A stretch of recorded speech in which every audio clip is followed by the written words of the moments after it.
Now there was a famine in the land besides the previous famine in Abraham's time, and Isaac went to Abimelek king of the Philistines in Gerar. The Lord appeared to Isaac and said, "Do not go down to Egypt. Live in the land where I tell you to live. Stay in this land for a while, and I will be with you and will bless you. For to you and your descendants I will give all these lands and will confirm the oath I swore to your father Abraham. I will make your descendants as numerous as the stars in the sky and will give them all these lands. And through your offspring all nations on earth will be blessed, because Abraham obeyed me and did everything I required of him, keeping my commands, my decrees, and my instructions." So Isaac stayed in Gerar.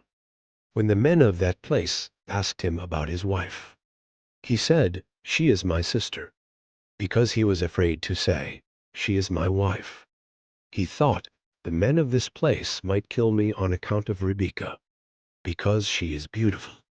When Isaac had been there a long time, Abimelek king of the Philistines looked down from a window and saw Isaac caressing his wife Rebekah. So Abimelek summoned Isaac and said, "She is really your wife. Why did you say, 'She is my sister'?" Isaac answered him, "Because I thought I might lose my life on account of her." Then Abimelek said, "What is this you have done to us?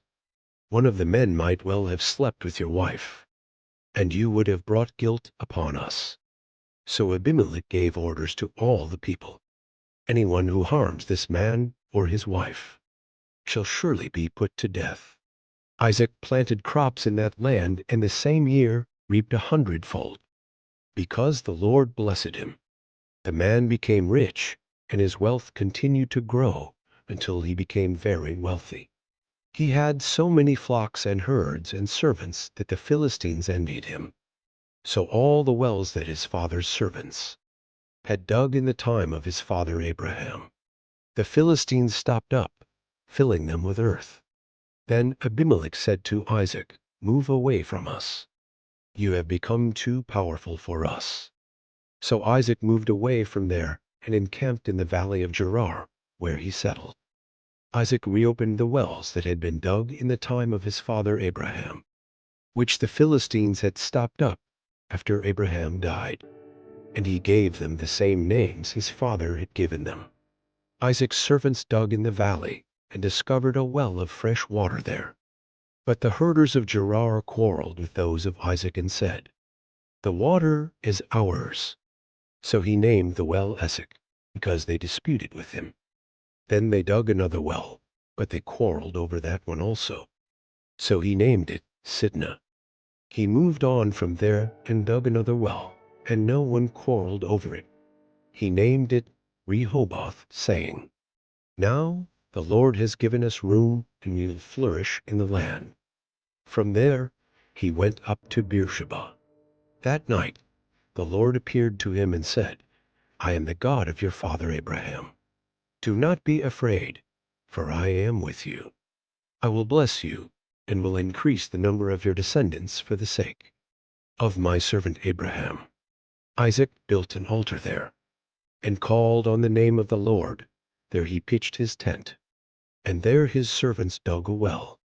Meanwhile Abimelek had come to him from Gerar, with Ahuzzath his personal adviser, and Phicol the commander of his forces. Isaac asked them, "Why have you come to me, since you are hostile to me and sent me away?"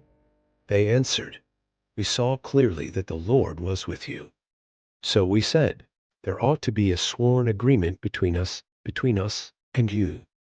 Let us make a treaty with you, that you will do us no harm, just as we did not harm you, but always treated you well, and sent you away peacefully. And now you are blessed by the Lord." Isaac then made a feast for them, and they ate and drank. Early the next morning the men swore an oath to each other. Then Isaac sent them on their way, and they went away peacefully. That day Isaac's servants came and told him about the well they had dug. They said, "We've found water." He called it Sheba, and to this day the name of the town has been Beersheba. When Esau was 40 years old, he married Judith, daughter of Beeri the Hittite, and also Basemath, daughter of Elon the Hittite. They were a source of grief to Isaac and Rebekah.